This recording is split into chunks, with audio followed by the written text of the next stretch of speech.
తాకట్లో ఉన్న బంగారాన్ని విడిపించి ఆ రోజున మార్కెట్ ధర కట్టి మిగిలిన డబ్బును మీకు అందిస్తుంది కొమ్మూరి గోల్డ్. శ్రీమాత్రే నమః. శ్రీ గురుభ్యో నమః. పరాభవనామ సంవత్సరంలో ద్వాదశ రాశుల వారికి కూడా ఎలా ఉండబోతుంది, వారి యొక్క ఆదాయము, వ్యయము, రాజ్యపూజ్యము, అవమానము, వీటి గురించి సంక్షిప్తంగా తెలుసుకునే ప్రయత్నం చేద్దాం. కన్యారాశి.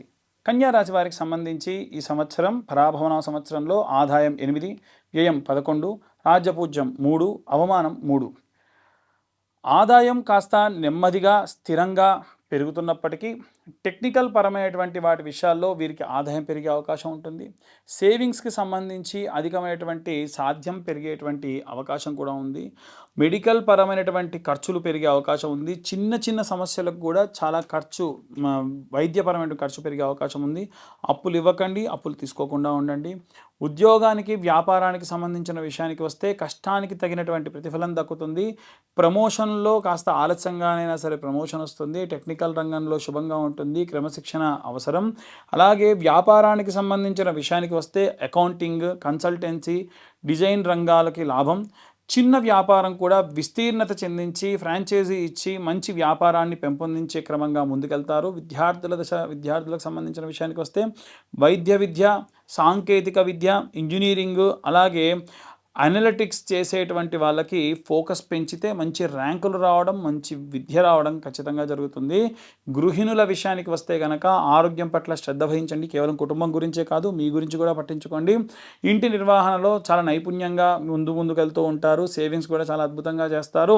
చేతి వృత్తులు, కుల వృత్తులు చేసేటువంటి వాళ్ళు సూక్ష్మ పనుల్లో ప్రతిభ పెరుగుతుంది. టైలరింగ్, మెకానికల్ పనులు, హస్తకళ, ఈ పరమైనటువంటి వాటిలో అద్భుతమైనటువంటి యోగ్యమైనటువంటి కాలంగా కనిపిస్తూ ఉంది. రాజకీయపరమైనటువంటి విషయాల్లో వ్యూహాత్మకమైనటువంటి నిర్ణయాలు, స్టాటిస్టికల్గా ముందుకు వెళ్ళడం మంచిది. మౌనంగా పనిచేసి ప్రతిఫలాన్ని పొందుతారు. బ్యాక్ అండ్ ప్లానింగ్ అనేది ఎప్పుడు సిద్ధంగా ఉంచుకుంటారు. ఈ సంవత్సరం మీకు అద్భుతంగా ఉంటుంది. కళారంగాలకు సంబంధించిన వాటి విషయానికి వస్తే కనుక ఎడిటింగ్ కానీ, గ్రాఫిక్ డిజైనింగ్ కానీ, టెక్నికల్ సపోర్ట్ కానీ, కెమెరా వర్క్స్ కానీ, టెక్నికల్గా ఏదైనా సరే చేసే ప్రతిదీ కూడా వీరికి అద్భుతంగా ఉంటుంది. వివాహానికి సంబంధించిన విషయానికి వస్తే వివాహంలో కాస్త ఆలస్యం జరగవచ్చు, ద్వితీయార్థంలో వివాహం జరగవచ్చు. కానీ జాతక పరిశీలన చేసుకుని వివాహం చేసుకోలేకుంటే డైవర్స్లు అవ్వడం కానీ, ద్వితీయ వివాహాలు జరగడం కానీ ఇలాంటివి జరిగే అవకాశం ఉంది. అపార్థాలు ఏమైనా ఉంటే కానీ ముందే మాట్లాడుకోవడం మంచిది. సంవత్సరంలో ద్వితీయ భాగంలో అధికంగా శుభం కలిగే అవకాశం ఉంది. ద్వితీయార్థంలో సంతానానికి సంబంధించిన విషయానికి వస్తే చదువుల్లో శ్రద్ధ, మెడికల్, టెక్నికల్ వైపు ఆసక్తిగా ఉంటారు పిల్లలు. పోటీ పరీక్షల్లో కృషి ఫలితం ఖచ్చితంగా అవసరం. ఆరోగ్యపరమైనటువంటి విషయాల్లో కూడా జాగ్రత్త అవసరం. కడుపు సమస్యలు, అలాగే ఆమ్లోత్పత్తి, జీర్ణ సమస్యలు ఇబ్బంది పడము, చర్మ సమస్యల వల్ల ఇబ్బంది పడము, ఒత్తిడి పెరగడము, ఇలాంటి పరమైనటువంటి విషయాల్లో చాలా జాగ్రత్త వహించాలి. ఆహార సంబంధిత విషయాల్లో కూడా పులుపు పదార్థాలు తగ్గించుకుంటే మంచిది. ఎక్కువ టీ, కాఫీలు తీసుకోకుండా ఉంటే మంచిది. తేలికపాటి ఆహారం అనేటువంటిది ఈ రాశి వారికి ఈ సంవత్సరం చాలా మంచిది. కన్యా రాశి వారికి సంబంధించి గోచార రీత్యా గురు గోచారంలో ఆర్థికాభివృద్ధి, అలాగే ధనయోగము, విద్యలో లాభము, కుటుంబంలో కుటుంబ సహకారాలు పెరగడము, గురువు యొక్క రక్షణలో ఈ సంవత్సరం అద్భుతంగా ఉంటారు.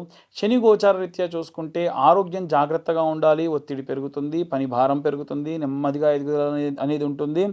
శని మందగమనుడు కనుక లాభము క్రమశిక్షణతో ఉంటే లాభం ఉంటుంది. దీర్ఘకాలిక స్థిరత్వం ఉంటుంది. ఎక్కువ రోజులు మీరు ఏ పని చేస్తే ఆ ఇండస్ట్రీలో ఉంటారు. రాహు గోచార రీత్యా చూసుకుంటే భాగస్వామ్య రంగంలో ప్రభావం, వ్యాపార భాగస్వాములు, అపార్థాలు ఎక్కువ అవుతాయి. వివాహ సంబంధిత విషయాలు కూడా, వైవాహిక జీవితంలో కూడా ఇబ్బందులు, ఒడిదుడుకులు ఎక్కువగా ఉంటాయి. ఒప్పందాల్లో జాగ్రత్తగా ఉండండి. కేతు గోచార సంబంధితమైనటువంటి విషయాల్లో ఆధ్యాత్మికత, అలాగే ఏదైనా సరే లోతుగా ఆలోచించి నిర్ణయాలు తీసుకోవడము, పాత స్నేహితులని కాస్త దూరం పెట్టడం లాంటివి జరగచ్చు. బుధగ్రహం యొక్క ప్రభావం వలన అత్యంత ముఖ్యమైనటువంటిది శుభకరంగా ఉంటుంది ఈ సంవత్సరం వీరికి. మేధస్సు, విశ్లేషణ శక్తి, టెక్నికల్ ప్రతిభ ఏవైనా సరే పెరిగే అవకాశం ఉంది.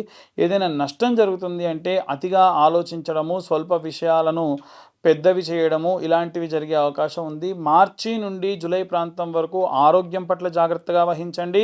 అలాగే జూలై నుండి కనుక సెప్టెంబర్ వరకు చూసుకుంటే ఉద్యోగంలో పురోగతి, విద్యలో శుభం కలుగుతుంది. సెప్టెంబర్ నుండి మనం డిసెంబర్ ప్రాంతం వరకు ధనలాభము, కుటుంబ శుభము, అలాగే డిసెంబర్ నుండి మార్చి వరకు భాగస్వామ్య విషయాల్లో జాగ్రత్త, వైవాహిక జీవితంలో జాగ్రత్తగా ఉండండి.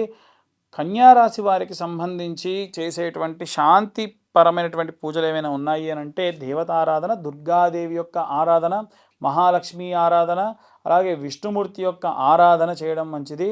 అలాగే శుక్రవారం నాడు దుర్గా స్తోత్రము, దుర్గా కవచం చదవడం మంచిది. చండీ హోమాలు లాంటివి ఆచరించడం మంచిది. లలితా సహస్రనామాలు చేయడము మంచిది.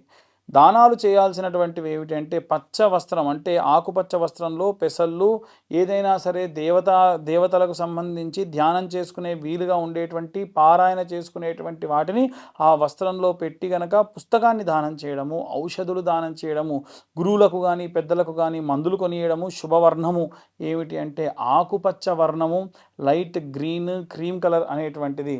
వీరు ధరించాల్సిన రత్నం ఏంటంటే జ్యోతిష్యుల యొక్క సలహా మేరకు తీసుకోండి, జాతి పచ్చ ధరించడం మంచిది.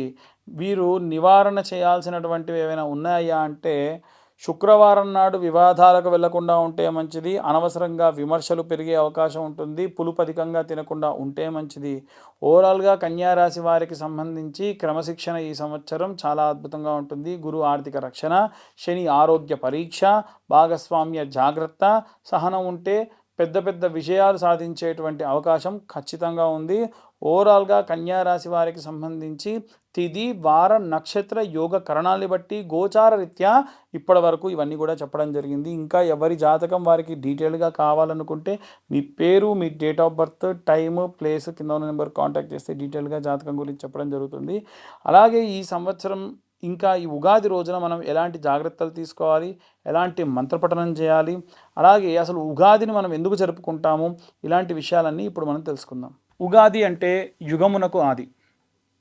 పూర్వము సోమకుడు అనేటువంటి రాక్షసుడు వేదాలన్నింటినీ తస్కరించి సముద్ర గర్భానికి వెళ్తే మత్స్యావతార రూపంలో స్వామివారు ఆ యొక్క సోమకుడిని సంహరించి ఆ వేదాలన్నింటినీ కూడా తీసుకెళ్ళి బ్రహ్మదేవుడికి అప్పగించి ఈ యొక్క సృష్టిని సృజించినటువంటి రోజే ఈరోజు.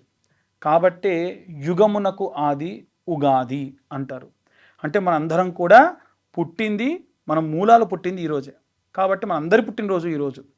ఈ రోజున మనము తలకు నూనె పెట్టుకోవడము, నలుగు పెట్టుకోవడము, అభ్యంగన స్నానం చేయడము, కొత్త వస్త్రాలు ధరించడము, ఆ వస్త్రాలకు కాస్తంత పసుపు పెట్టుకొని దేవతల దగ్గర షడ్రుచులతో కూడినటువంటి పచ్చడిని నైవేద్యంగా పెట్టి మన సంకల్పాన్ని చెప్పి, మన రిజల్యూషన్ అంటారు కదా, అందరూ న్యూ ఇయర్ రిజల్యూషన్ ఏంటి, ఏం తీసుకుంటున్నారు, అసలు న్యూ ఇయర్ కానే కాదు. ఎందుకు అంటే అక్కడ ఏమీ మారదు. మనకు ఉగాది రోజునే అన్నీ మారుతాయి.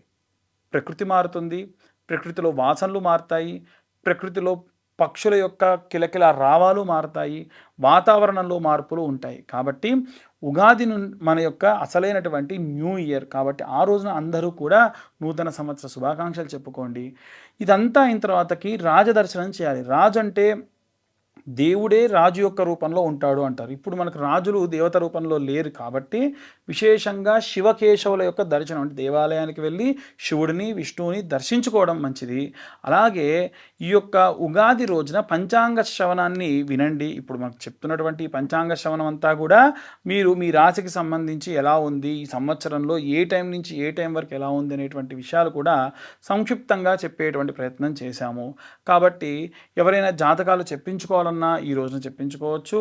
అలాగే వీలైనంత వరకు కూడా ఈ సంవత్సరంలో ఎవరికైనా వివాహం కాని వారికి, సంతానం కాని వారికి ప్రత్యేకమైనటువంటి హోమాలు నిర్వహించడం జరుగుతుంది. ఆసక్తి కలవారు కింద ఉన్న నెంబర్కి కాంటాక్ట్ చేయొచ్చు. సర్వే జనా సుఖినో భవంతు. స్వస్తి.